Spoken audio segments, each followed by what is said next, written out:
reasons.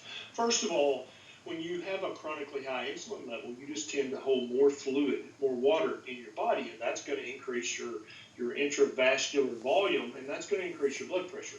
Secondly, chronically high insulin levels and the chronically high blood sugar levels that lead to an elevated insulin will cause inflammation, okay? And this leads to the damage inside the tiny arterioles and capillaries, and that's going to ultimately lead to a heart attack or a stroke.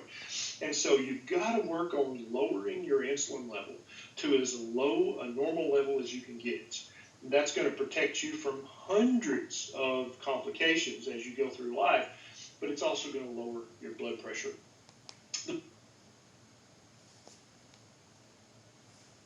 Regimen. And so I don't recommend the DASH diet anymore. When I discovered the ketogenic way of eating, or the low-carb, high healthy fat way of eating, I immediately saw my patients' insulin levels come down, their inflammation levels came down, their blood pressure came down. I was able to stop medications that they were taking, 2, 3, 4 medications a day. They were able to start stopping those, and they also lost weight. So there's that.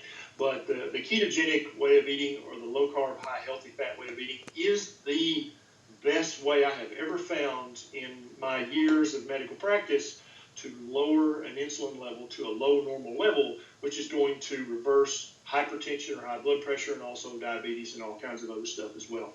The second principle is inflammation.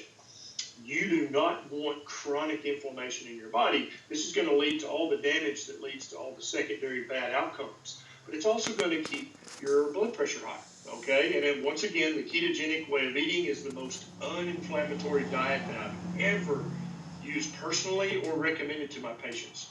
It has almost miraculous anti-inflammatory benefits when you remove the slow poisons of all the sugars, all the grains, and all the vegetable oils from a human's diet. They just start to heal and get better.